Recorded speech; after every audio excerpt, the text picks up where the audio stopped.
আল্লাহ রাব্বুল আলামিনকে অনেক ভালোবাসি এবং আল্লাহ রাব্বুল আলামিন তার বান্দাদেরকেও অনেক অনেক ভালোবাসেন।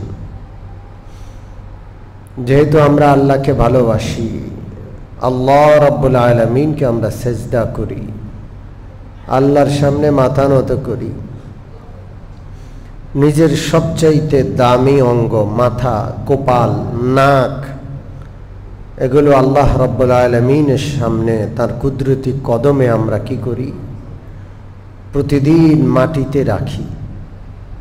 এত মহাব্বত আল্লাহর জন্য, আল্লাহর সামনে নিজেকে এত পরিমাণ আমরা মিটাই, এত পরিমাণ আল্লাহর সামনে আমরা নিজেকে নিচু করি, নত করি। আর কারো সামনে এত নত করি না, আল্লাহকে এত মহাব্বত করি। দুনিয়ার নিয়ম হলো যে যাকে মহাব্বত করে তাকে দেখতে চায়, কাছে পেতে চায়। আমরা আল্লাহকে সেজদা করি, আল্লাহকে মহাব্বত করি, আল্লাহকে দেখতে মন চায়। কিন্তু আল্লাহ রাব্বুল আলামিনের ঘোষণা, লা তুদরিকুহুল আবসার ওয়া হুয়া ইউদরিকুল আবসার। পৃথিবীর কেউ আল্লাহকে দেখতে পাবে না, পৃথিবীর কোনো চক্ষু আল্লাহকে দেখা সম্ভব না। কারণ আমরা সীমিত, আমাদের চোখের দৃষ্টিশক্তি সীমিত। এই সীমিত দৃষ্টিশক্তি দিয়ে অসীম আল্লাহকে দেখা কিনা সম্ভব না। এটা আল্লাহ বলছেন, লা তুদরিকুহুল আবসার ওয়া হুয়া ইউদরিকুল আবসার। পৃথিবীর কোনো চক্ষু আল্লাহকে দেখা সম্ভব না। আমাদের দৃষ্টিশক্তি সীমিত। কিভাবে? আমরা দূরে দেখি না, কোনো একটা লেখা দূরে আছে, পড়তে পারি না। খুব কাছে নিয়ে আসলে তাও পড়তে পারি না। নির্দিষ্ট পরিমাণ দূরত্বে হইলে পড়তে পারি। এরপর চোখের আলো দিয়ে যথেষ্ট না, চোখের আলো দিয়ে পড়তে পারি না যতক্ষণ না সূর্যের আলো, বাতির আলো না থাকে। চোখের আলো আছে, বাতির আলো নাই, পড়তে পারবো না। বাতির আলো আছে, চোখের আলো নাই, তাও পড়তে পারবো না। এগুলো হলো সীমাবদ্ধতা। হাজার রকমের সীমাবদ্ধতা নিয়ে অসীম আল্লাহকে দেখা সম্ভব না, এটা আল্লাহর ঘোষণা। হযরত মূসা আলাইহিস সালাতু ওয়াস সালাম আল্লাহ রাব্বুল আলামিনের সাথে কথা বলেন। তিনি ছিলেন কালিমুল্লাহ। আল্লাহ রাব্বুল আলামিন মূসা আলাইহিস সালাম সম্পর্কে বলেছেন, ওয়া কাল্লামাল্লাহু মূসা তাকলিমা। আল্লাহ হযরত মূসার সাথে কথা বলেছেন। হযরত মূসা আলাইহিস সালাম আল্লাহ রাব্বুল আলামিনের সাথে কথা বলতে বলতে দাবি করে বসলেন, রব্বি আরিনি আনজুর ইলাইক। আল্লাহ, আপনার সাথে কথা বলে মন ভরে না, একটা নজর আপনাকে একটু দেখতে চাই, আপনি একটু দেখা দেন, আপনি একটু আমার সামনে আসেন, আমি একটু চোখে আপনাকে দেখতে চাই। আল্লাহ রাব্বুল আলামিন মূসা আলাইহিস সালাতু ওয়াস সালামের দরখাস্তের জবাব দিলেন, লান তারানি, কখনো আমাকে দেখতে পাবা না, আমাকে দেখা তোমার জন্য কোনোভাবেই সম্ভব না। নবী মূসা আলাইহিস সালাতু ওয়াস সালাম আল্লাহ রাব্বুল আলামিনের নিকট বারবার অনুরোধ করছেন, বারবার দোয়া করছেন। তিনি বুঝতে চান না, দেখা যে সম্ভব না। বলছেন, আল্লাহ, সম্ভব না যে এটা বুঝাইয়া দেন, অসম্ভব এটা বুঝাইয়া দেন। আল্লাহ রাব্বুল আলামিন বললেন, ওয়ালাকিন ইনজুর ইলাল জাবালি ফাইন ইসতাকাররা মাকানাহু ফাসাউফা তারানি। ও মূসা, পাহাড়ের দিকে তাকান। ৭০,০০০ পর্দার ভিতর থেকে আল্লাহ রাব্বুল আলামিন পাহাড়ের উপর তাজাল্লি নিক্ষেপ করলেন। আল্লাহ নূর নিক্ষেপ করলেন। ফালাম্মা তাজাল্লা রাব্বুহু লিল জাবালি জাআলাহু দাক্কা ওয়া খাররা মূসা সাইকা। আল্লাহ রাব্বুল আলামিন যখন তাজাল্লি নিক্ষেপ করলেন, সাথে সাথে পাহাড় জ্বলে পড়ে ছাই হয়ে যায়। মূসা আলাইহিস সালাতু ওয়াস সালাম বেহুশ হয়ে মাটিতে লুটিয়ে পড়েন। ওয়া খাররা মূসা সাইকা, পাহাড় জ্বলে পড়ে শেষ। মূসা আলাইহিস সালাম বেহুশ হয়ে মাটিতে পড়ে যান। আল্লাহর তাজাল্লি ৭০,০০০ পর্দার ভিতর থেকে এক ছোট নূরের একটা ঝলক বরদাস্ত করার শক্তি নাই, দেখবে কিভাবে? فلما أفاق قال سبحانك تبت إليك وأنا أول المسلمين। হযরত মূসা আলাইহিস সালাম যখন হুঁশ ফিরে পেলেন, যখন হুঁশ আসলো, মূসা আলাইহিস সালাতু ওয়াস সালাম আল্লাহ রাব্বুল আলামিনের নিকট তওবা করলেন আর বললেন, তুবতু ইলাইকা, আল্লাহ আমি মাপ চাই।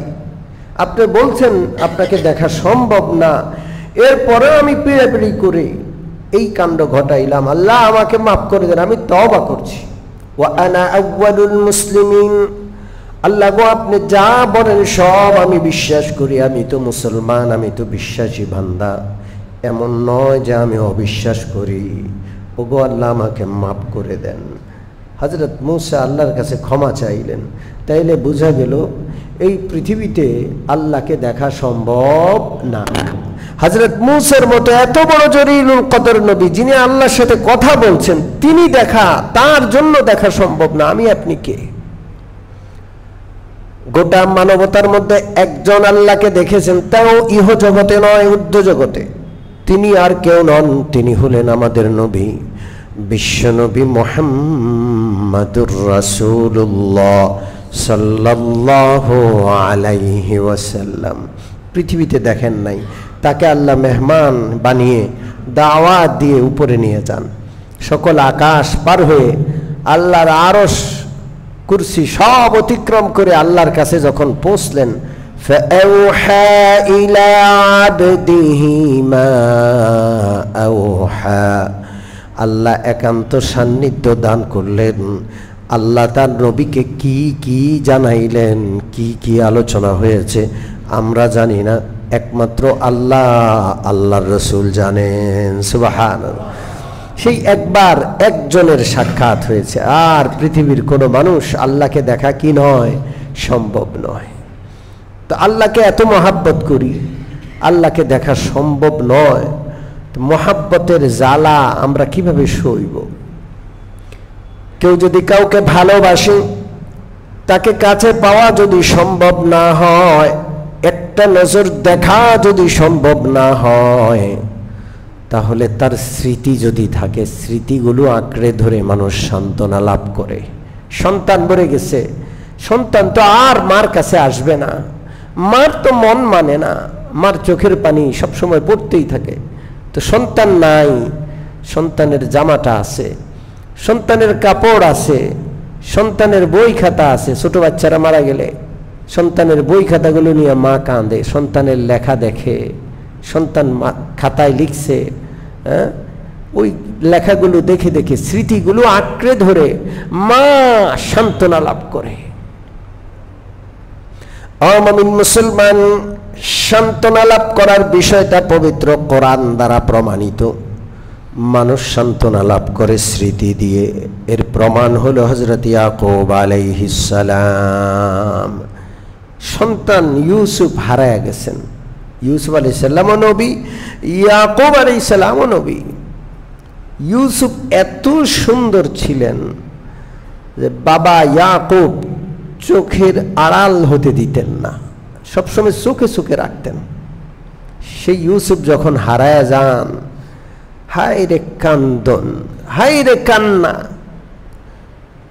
হযরত ইয়াকুব আলাইহিস সালাতু ওয়াস সালাম কানতে কানতে কানতে কানতে وبيضت عيناه من الحزن فهو كظيم আল্লাহ রাব্বুল আলামিন বলেন, এত কেঁদেছেন হযরত ইয়াকুব, সন্তানের মায়া কি জিনিস অন্য কেউ বুঝবে না, বাবা বুঝবে। কাঁদতে কাঁদতে হযরত ইয়াকুবের চোখের মণিটা সাদা হয়ে যায়, দৃষ্টিশক্তি শেষ, অন্ধ হয়ে গেছেন, চোখটা সাদা হয়ে গেছে, কালো আর নাই, মণি নাই, মণি সাদা হয়ে গেছে। হযরত ইয়াকুব এত কেঁদেছেন হযরত ইউসুফের জন্য। অন্ধ ইয়াকুব আলাইহিস সালাম সারা জীবন কাঁদছেন। এইদিকে আল্লাহ হযরত ইউসুফকে মিশরের বাদশা বানাইছেন। ক্ষমতার মালিককে, ইজ্জতের মালিককে। ওয়া তুইজ্জু মান তাশাউ ওয়া তুযিল্লু মান তাশাউ। ইজ্জতের মালিককে, অপমান অপদস্থতার মালিককে আল্লাহ। ভাইরা চাইছে তারে কুয়ায় শেষ করে দিতে, আল্লাহ কুয়া থেকে উঠাইয়া রাজপ্রাসাদে নিলেন। রাজপ্রাসাদে দাস হিসাবে ছিলেন, আর সেই দাসকে আল্লাহ একসময় স্বাধীন করলেন। প্রথমে তিনি খাদ্যমন্ত্রী হলেন, এরপর তিনি মিশরের বাদশাহ হলেন। এই সব কে করলেন? আল্লাহ। বাদশাহ হওয়ার পরেও বাবার সাথে যোগাযোগ নাই, কারণ দোনোজন নবী, বাপও নবী, সন্তানও নবী, ইয়াকুব নবী, ইউসুফ নবী আলাইহিস সালাম।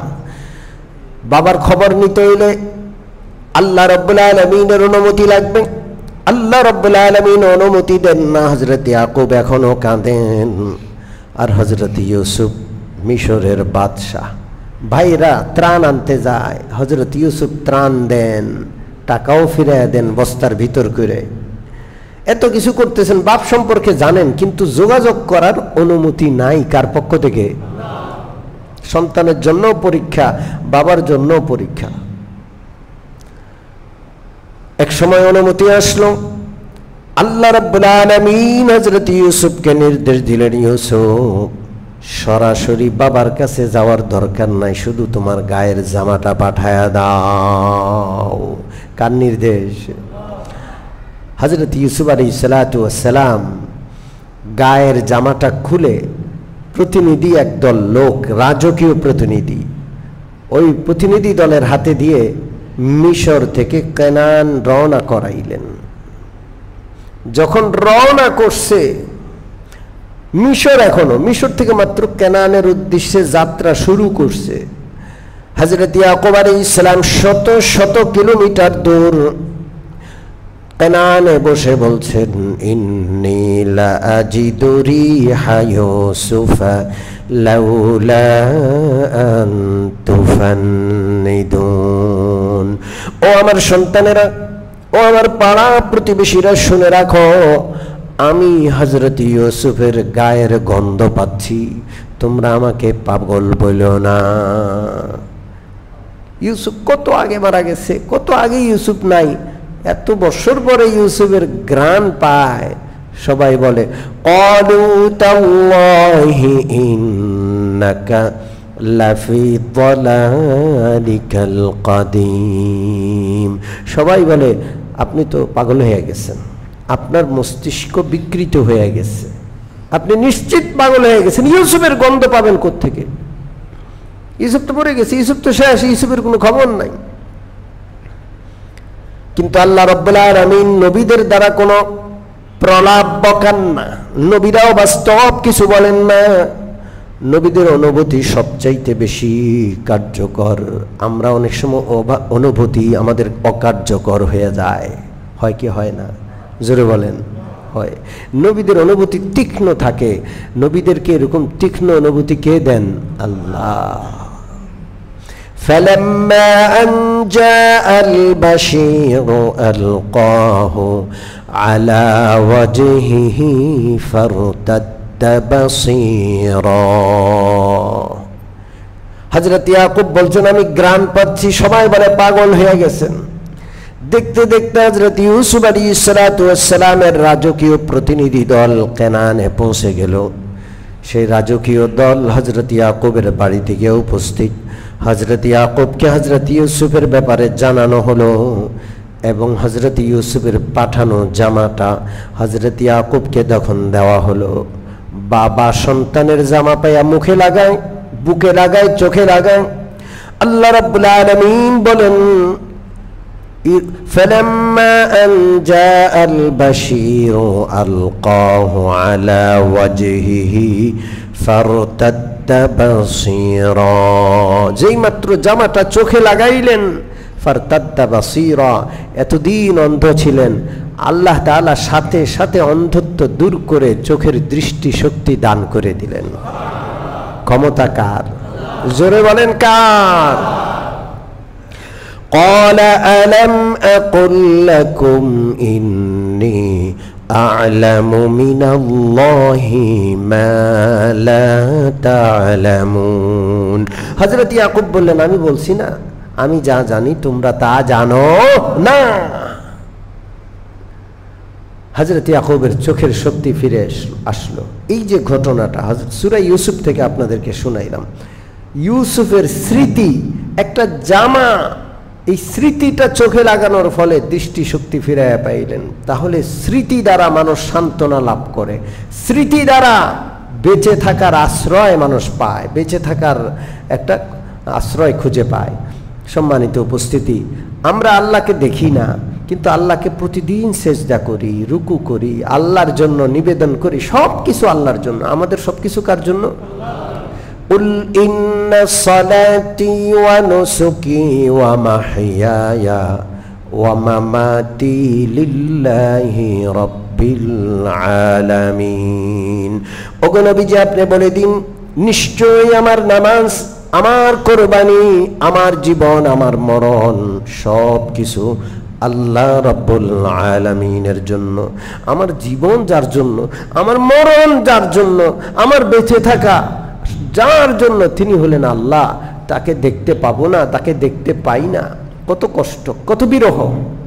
এই জন্য আল্লাহ রাব্বুল আলামিন বান্দাদের সান্ত্বনার জন্য পৃথিবীতে আল্লাহর কিছু স্মৃতি দান করলেন, যেই স্মৃতিগুলো আঁকড়ে ধরে, যেই স্মৃতিগুলোর দিকে তাকায়া বান্দা আল্লাহর কথা স্মরণ করবে, আল্লাহ রাব্বুল আলামিনকে না দেখার কষ্ট সে কিছুটা লাঘব করবে, কিছুটা সান্ত্বনা লাভ করবে। এই স্মৃতিগুলোর মধ্যে এক নম্বর স্মৃতি হলো পবিত্র কাবা ঘর। পবিত্র কাবা ঘর হলো কার স্মৃতি? জোরে বলেন, এটা কার ঘর? আল্লাহর ঘর। আল্লাহু আকবার, আল্লাহু আকবার। পবিত্র কাবা ঘর কার স্মৃতি? বান্দা যেন জমিনে এসে বিরহের কষ্টে না পড়ে, এই জন্য হযরত আদম আলাইহিস সালাতু ওয়াস সালামকে সৃষ্টির 2000 বছর আগে ফেরেশতাদের মাধ্যমে কাবা ঘর বানাইয়া আল্লাহ জমিনে পাঠায়া দিলেন। আদমকে এখনো সৃষ্টি করেন নাই, 2000 বছর আগে আল্লাহ তাআলা কাবা ঘর তৈরি করে জান্নাত থেকে ফেরেশতাদের মাধ্যমে কাবা ঘর জমিনে পাঠায়া দিয়েছেন। সুবহানাল্লাহ। বান্দা আসার আগে, বান্দাকে সৃষ্টি করার আগেই কাবা ঘর সৃষ্টি করলেন, বান্দারা যেন এক মুহূর্ত বিরহের কষ্ট না পায়। বান্দা হযরত আদম আলাইহিস সালাতু ওয়াস সালাম যখন দুনিয়াতে আসলেন, দুনিয়াতে এসে দেখলেন কাবা ঘর নির্মাণ করা অবস্থায় আছে। আল্লাহু আকবার, আল্লাহু আকবার। অন্য বর্ণনায় আছে আল্লাহ রাব্বুল আলামিন হযরত আদমকে দুনিয়াতে পাঠালেন আর নির্দেশ দিলেন, আদম তুমি নিজের ঘর বানানোর আগে আমি আল্লাহর ঘর, কাবা ঘর তৈরি করো। আল্লাহু আকবার। হযরত আদম নিজ হাতে আল্লাহর নির্দেশে আল্লাহর ঘর বানাইলেন। এটা হলো আরেক বর্ণনা। এটা হলো কি? আরেক, বিভিন্ন বর্ণনা আছে। এই জন্য হাদিসে আছে এই পৃথিবী পুরাটা পানির নিচে ছিল। কিসের নিচে? ডুবন্ত ছিল। জোরে বলেন, পানির নিচে ডুবন্ত পৃথিবী। সর্বপ্রথম যেই জায়গা থেকে জমিনটা উপরের দিকে উঠে, ওই জায়গা থেকে একটা বুদবুদি বের হলো। পানির ভিতর থেকে বুদবুদ উঠে হাওয়া বের হয়। ওই বুদবুদি উঠে সর্বপ্রথম জমিনের ওই জায়গাটা পানির উপরে ভেসে উঠে। ওই জায়গাটা হলো পৃথিবীর মাঝখান, মধ্যখান, পৃথিবীর কেন্দ্র। সেই জায়গাটায় আল্লাহ কাবা ঘর বানাইলেন। এটা হলো পৃথিবীর কেন্দ্র। এটা কি? জোরে বলেন। وَإِذْ جَعَلْنَا الْبَيْتَ مَثَابَةً لِلنَّاسِ وَأَمْنًا ওয়াত্তাখিযু মিন মাকামি ইব্রাহিম মুসাল্লা। ওই সময়ের কথা স্মরণ করুন যখন আমি বাইতুল্লাহকে এই পৃথিবীর কেন্দ্র বানিয়েছি। মাসাবাতাল লিন্নাস, মাসাবাতানের এক অর্থ হইল কেন্দ্র। পৃথিবীর মধ্যখানে হইল কি পবিত্র কাবা ঘর। এই পবিত্র কাবা ঘরের উপরে বাইতুল মামুর রয়েছে আকাশে। আল্লাহু আকবার। পৃথিবীবাসীর জন্য, জমিনবাসীর জন্য আল্লাহ রাব্বুল আলামিনের ঘর হইল বাইতুল্লাহ, কাবা ঘর। জমিনওয়ালারা বাইতুল্লাহকে কেন্দ্র করে, কাবা ঘরকে কেন্দ্র করে তাওয়াফ করে। আসমানওয়ালা ফেরেশতাদের জন্য কিন্তু উপরে আল্লাহর আরেকটা ঘর আছে, যেই ঘরটার নাম হইল বাইতুল মামুর। আল্লাহু আকবার। মেরাজের হাদিসে আছে ঠিক বাইতুল্লাহর বরাবর উপরে হইল বাইতুল মামুর। বাইতুল মামুরকে যদি জমিনে পাঠানো হয়, নিচে নামে বাইতুল মামুর, তো ঠিক কাবা ঘর বরাবর হবে তার স্থানটা কোন বরাবর? জোরে বলেন। দেখছেন আকাশেও আল্লাহর ঘর আছে, নাম কি? জোরে বলেন কি নাম? আল্লাহ রসুল যখন মেরাজে গেলেন তখন সপ্তম আকাশে যখন উঠলেন তখন তিনি বাইতুল মামুর দেখলেন হযরত ইব্রাহিম আলাইহিস সালাম বাইতুল মামুর নামক আল্লাহর সে আসমানি ঘরে হেলান দিয়ে বসে আছে। আল্লাহু আকবার। তা আসমানেও আল্লাহর ঘর আছে, জমিনেও আল্লাহর কি আছে? ঘর আছে। আলহামদুলিল্লাহ, আলহামদুলিল্লাহ। এটা আল্লাহ রাব্বুল আলামিনের স্মৃতি, এটা পৃথিবীর সর্বপ্রথম ঘর। আমাদের দাবি না, এটা আল্লাহর কথা। সূরাতু আলে ইমরান 4 নম্বর পারার প্রথম পৃষ্ঠার আয়াত, ইন্না আউওয়ালা বাইতিন ওয়াদিআ লিন-নাস লাল্লাযী বিবাক্কাতা মুবারাকান ওয়া হুদাল লিল-আলামিন। পৃথিবীর সর্বপ্রথম ঘর কাবা ঘর, মক্কায় অবস্থিত কাবা ঘর। আউওয়ালা বাইত, পৃথিবীর সর্বপ্রথম ঘর কে ঘোষণা করেছেন? জোরে বলেন আল্লাহ। এটা পৃথিবীর সর্বপ্রথম ঘর। উদিআ লিন-নাস, এই পৃথিবীতে আল্লাহর সর্বপ্রথম ঘর কাবা ঘর। মানুষের ইবাদতের জন্য কে সৃষ্টি করেছেন? জোরে বলেন। মানুষ পৃথিবীতে সৃষ্টি হওয়ার পরে যেন একটা মুহূর্ত দেরি না হয়, সাথে সাথে যেন ইবাদত করতে পারে। ইবাদতের ঘর মানুষ সৃষ্টির আগে কে তৈরি করে রেখেছেন? জোরে বলেন আল্লাহ। এটা মক্কায় অবস্থিত। মুবারাকান, পৃথিবীর সবচেয়ে বরকতময় জায়গা। আল্লাহু আকবার। পৃথিবীর সবচেয়ে কি? জোরে বলেন মুবারাকান, এটা বরকতময় জায়গা। ওয়া হুদাল লিল আলামিন, গোটা বিশ্ববাসীর জন্য হেদায়েতের কেন্দ্র। গোটা বিশ্ববাসী এই কাবা ঘরকে কেন্দ্র করে ঐক্যবদ্ধ। সারা পৃথিবীর সমস্ত মুসলমান নামাজ আদায় করে কেবলা মানে কাবা ঘরকে। যদি কাবা না থাকতো এক একজন এক একটারে কেবলা মানতো, ঠিক না? জোরে বলেন। আমাদের মধ্যে কোনো অনৈক্য আছে কাবার ব্যাপারে, কেবলার ব্যাপারে কোনো অনৈক্য আছে? সারা পৃথিবীর সমস্ত মুসলমান ঐক্যবদ্ধ, ঠিক না? এটাই হলো হেদায়েত। আমরা সকলেই আমাদের কেবলার ব্যাপারে ঐক্যবদ্ধ। যদি ওই কাবাটা আল্লাহ না দিতেন, এই মসজিদে হাজার খানিক মুসল্লি, 1000-1500 মুসল্লি, 1000-1500 মুসল্লি, 1000-1500 মুসল্লি সবাই মিলে, কিছু মানুষ কইতো উত্তর দিকে ফিরে নামাজ পড়বো আজকে, কিছু কইতো দক্ষিণ দিকে, কিছু কইতো পশ্চিম দিকে, কিছু কইতো পূর্ব দিকে। কি অবস্থাটা ঘটতো বলেন? আমরা সবাই এখন কোন দিকে ফিরে আসি? পশ্চিম দিকে, কেবলার দিকে। কোনো অনৈক্য আমাদের মধ্যে নাই, একটা শান্তি বিরাজ করছে। আলহামদুলিল্লাহ। এটা হইল হেদায়েত, এটা হইল বরকত। তো সেখানে আল্লাহর স্মৃতি, কাবা ঘর আল্লাহ দিয়ে রাখছেন। ফিহি আয়াতুম বাইনাতুম মাকামু ইব্রাহিম, অসংখ্য নিদর্শন আল্লাহ সেখানে দিয়ে রাখছে। আয়াতুম বাইনাতুন, অসংখ্য প্রকাশ্য নিদর্শনাবলী আল্লাহ সেখানে দিয়ে রাখছেন। মাকামু ইব্রাহিম, এর মধ্যে একটা নিদর্শন আছে মাকাম ইব্রাহিম, যেই পাথরের উপর দাঁড়িয়ে হযরত ইব্রাহিম কাবা ঘর পুনর্নির্মাণ করেছেন, সেই পাথরটা এখনো সংরক্ষিত আছে। সেই পাথরটার জায়গারে কি বলে? মাকামে ইব্রাহিম। ওয়ামান দাখালাহু কানা আমিনা। আল্লাহ সারা পৃথিবীর মধ্যে ওইটাকে যেহেতু কেন্দ্র বানিয়েছেন, ওইটাকে আল্লাহ রব্বুল আলামিন নিরাপদ নগরী ঘোষণা করেছেন।